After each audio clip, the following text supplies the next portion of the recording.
Like I was telling you the other day, I'm sitting at home, like wondering about the fate of the world. Are we literally going to be in a ad? Because you don't think anything's going to go bad until it goes bad. You know, you remember the day before 9/11? It was just normal America, yay yay, and then the next day chaos, and then everyone's riding around with an American flag on their car. Yeah. Like anything can happen, and if anything does happen, like how how much is the world going to change? And even Joe Rogan in his astronaut outfit is saying what a lot of people are thinking right now. Before we dive into this video, don't forget to like, subscribe, and if you could please share so we can get it out there. And he hits the nail right on the head. He even uses a reference like, say, 9/11, right? And that's a whole nother topic for a whole nother day. We can dive into that as well. But say you have all these people that are just living normal lives, and that day happens, and then everything changes forever. And you're starting to build towards another event like that happening. The reason that he's worried, and a lot of other people, they can see what exactly is happening. When you have this border that's wide open, and that's a very big cause to where everybody is just completely nervous right now, is you have all these terrorists that they say that they've apprehended, right? That they've stopped. But then they say there's 1.5 million gotaways. I talked about this before. Those are the known gotaways. What about the unknown gotaways? And even in those known gotaways, how many of those people can't stand this country and want to bring it completely down? And these people could be anywhere. They could be anywhere inside of this country and nobody would even know it until the event happens. That's like what he's saying. Everybody's living their normal lives and then bam, somebody could go and just tear up a mall or go inside of a stadium. Nobody knows. It could be anything, and that's what he's alluding to. America right now is the least safe that it's been in decades because of what's allowed to go on. And then people will say, you know what? Well, at least we have the military, right? You're going to say the U.S. is going to protect us with the great military. And there's a lot of love the military. But what they're trying to inject in the military is to bring us down even further.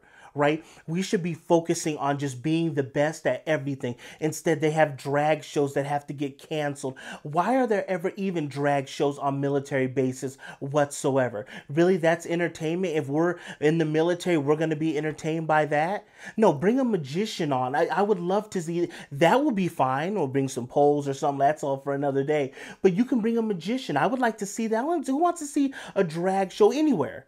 So that's what the military might of the U.S. wants to be seen in their downtime to entertain them.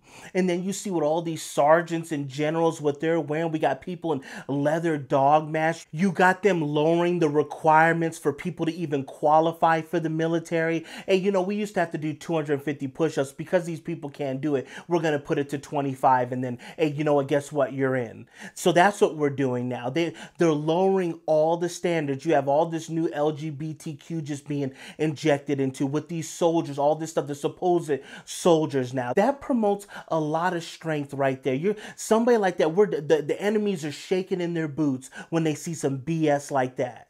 Our country is going to hell. Or when you see an image like this, what's the first thing that comes to your mind? I'll tell you what the first thing that comes to my mind is: complete weakness. When I see something like this, it's complete weakness. Even the John Kirby was on TV the other day and he was trying to supposedly hold back tears. I I'm sorry. It's very, excuse me, very difficult to look at these images, Jake, and the human cost. And these are human beings. They're family members, they're friends, they're loved ones, cousins, brothers, sisters. Yeah, it's difficult, and I apologize. We right now are the current laughing stock of the world. All we do right now, as far as the government, the military officials, at least the ones that are on TV, is projecting weakness. They saw what happened in Afghanistan and Kabul. Now, if we ended up getting out and these great soldiers, their lives weren't taken, and we were able to keep Bagram Air Force Base and all that, you wouldn't be seeing a lot of this stuff that you're seeing right now in Israel. But now you have people stranded there. The military, Joe has has no plan whatsoever. And everybody around, the laughing stock, they can see this, almost fell up a flight of stairs again. Everybody's witnessing and they're seeing right now, if anything, is the perfect time to attack. These people aren't serious. They want to fight the climate and all that. They're not worried about all these other people and the terrorists and stopping all these real issues that could be at your doorstep. They're talking about all this stuff that's just not important whatsoever. They can see that the whole entire United States right now is completely compromised. That's why all this stuff is happening. Why was none of this stuff happening 4 years ago? Now, of course, you had little small things here and there, but I'm talking about these big events, right? Like your Ukraine and Russia, your Israel, the China and all this stuff going through, circling Taiwan. Why was none of this stuff happening 4 years ago? I've been freaking out over the last few weeks, at nighttime. Like at nighttime, I'll be alone and I just start thinking about the future of the world. And I start legit freaking out. And that's what Joe's alluding to, just completely nervous, can't sleep, because you're living in the most uncertain times ever, I truly believe, right now. And you even have the military. We want to go with an EV fleet. We want an EV tanks and trucks. These people aren't serious whatsoever. Oh, so if you're a tank, right, and the tank's going to have this gigantic battery, it's going to probably weigh more than the tank itself to get it going. What happens when it dies, right, when it has no battery life? What, are you going to put a big solar panel on top to charge it up? These people are not serious whatsoever. And it goes to show you that this stuff has to be being done by design to weaken the military, to have us look foolish, because this is not a winning strategy whatsoever. If I had a basketball team and I want us to win, and say you came in, we drafted you, you're coming on to Sivaady's Empire State Wrecking Balls, right? That's the name of our team, right? You come in, you see our practice, and we're just practicing hook shots from half court. Are we trying? Is that a winning strategy?